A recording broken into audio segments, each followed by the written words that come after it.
What is a demake? Catchy name though, huh? It's kind of hard to find solid information on the history of the word, at least online. The term was supposedly first coined on a forum called the Independent Gaming Source Forums, or TIG Source Forums, back in 2008. It's used to describe when an existing popular video game, usually one with 3D graphics, is reconceptualized with graphics and mechanics that better fit an older system. The gaming industry has a history of, quote, demaking popular games, which is basically the opposite of remaking, if it wasn't clear already, to be playable on less sophisticated consoles. Scott the Woz talks about this period of time far better and more in depth than I can be bothered to do, so just go watch his video for that if you want, but maybe after this video. However, I noticed these days that the word demake is usually used to describe a fan-made, bootleg recreation of modern games, reimagining them in stunning 2D and low poly and all 8-bit pixel graphics. It's less to describe games that were intended to be downgraded so that they could be sold on portable consoles, but rather to describe recreations that are intentional and nostalgic labors of love, oozing with cool factor. Sometimes these games aren't even playable. Many of them are just made to showcase a what-if situation in video form, but are never actually realized. And these videos have millions of views. It's always the coolest ones too. God damn it, look at this Elden Ring demake. God, I just want to play it. I want to play it even more than the original. Oh my is so hard for Elden Ring. I feel so cock-blocked. Why would they tease me like this? Look at this. And I love Resident Evil. Oh, please. Well, at least there are a bunch of demakes on itch.io that you could just download for free. What with copyright issues and all that, these all have to be purely fan-made, and therefore they can only be free to play. Do you know what I just realized? I think I'm starting a trend on my channel where I'm so damn cheap, so all these videos are gonna be about games that are free. Apparently.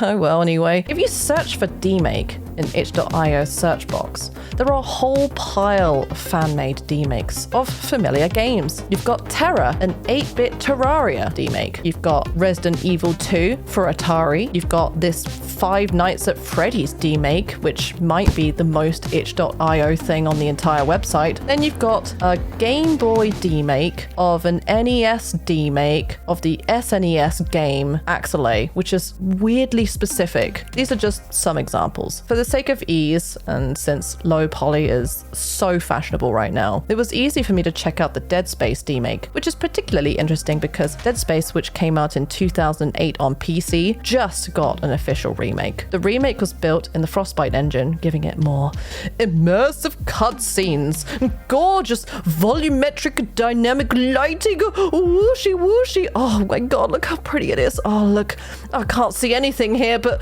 oh, it's so dynamic. Oh, dynamic.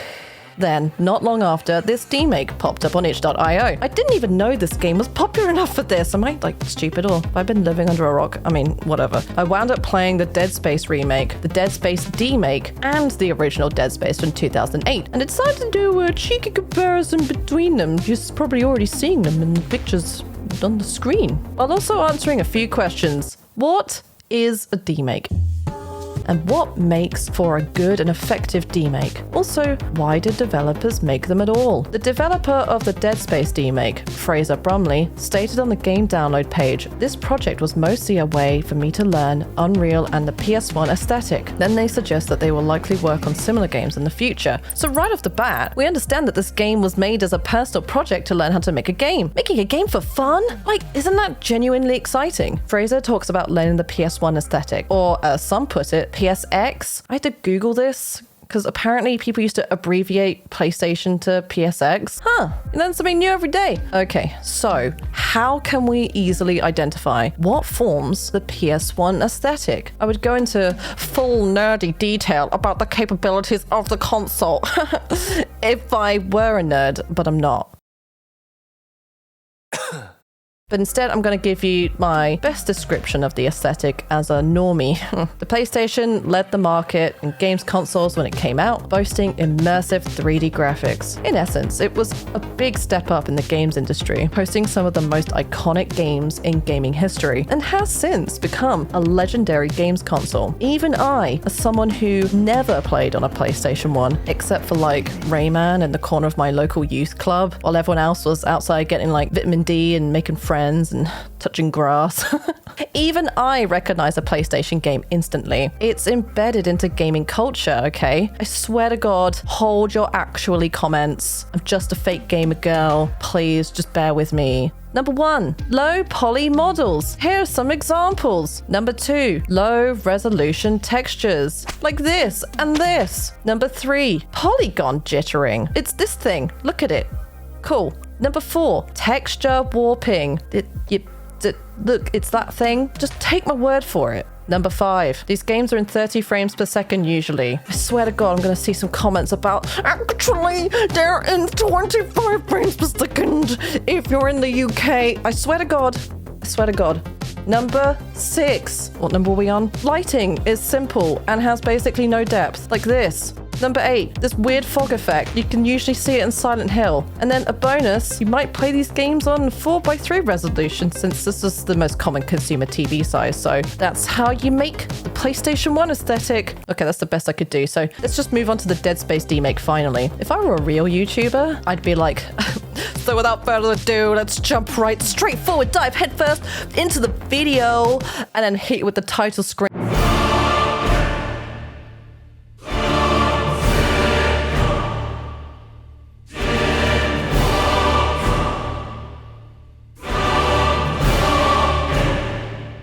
All 3 games seem to synergize their menu screen. In the Demake, you get a pixelated, simplified version, which feels quaint but familiar. You are Isaac, an engineer assigned to investigate a mining spaceship called the Ishimura that has gone quiet for some time. You, among other investigating crew members, discover the ship has been taken over by terrifying, hostile, mutant human corpses called necromorphs.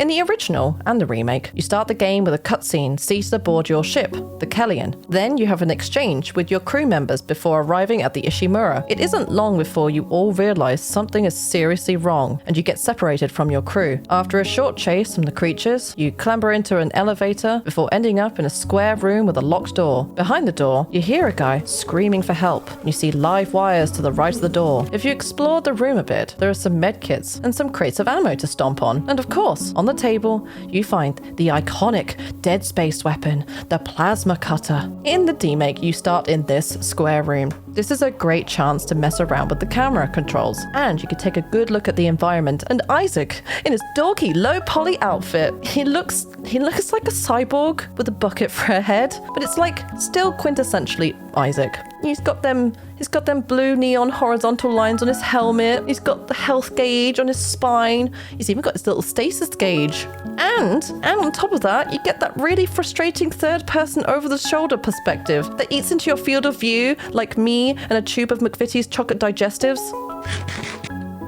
The entirety of the Demake is just the first chapter of the original game. You get the plasma cutter, you kill some necromorphs, you learn how to use stasis. Then, eventually, you repair the tram for Hammond and Kendra. An interesting and welcome change is that the stasis gauge recharges on its own without requiring a recharge station, so that's cool. The cutscenes come in the form of these maximized copies of the movies that are in the in-game monitors from the original game back in 2008, and it's serviceable. It's fair enough. It's they're there. There are also some obvious things missing. There's no option to stomp your foot, so you can't smash heads like melons, unfortunately, and you can't melee attack anything either. Also, you can't change the game settings at all, and there's only a simple inventory system. Also, there's no map. And in both the original and the remake, you could push a button and Isaac would light a pathway to your objective. Well, this is missing too. This isn't meant to be a criticism of the Demake. It's just something I need to mention as a lead into the next point I want to make. What makes Deadspace?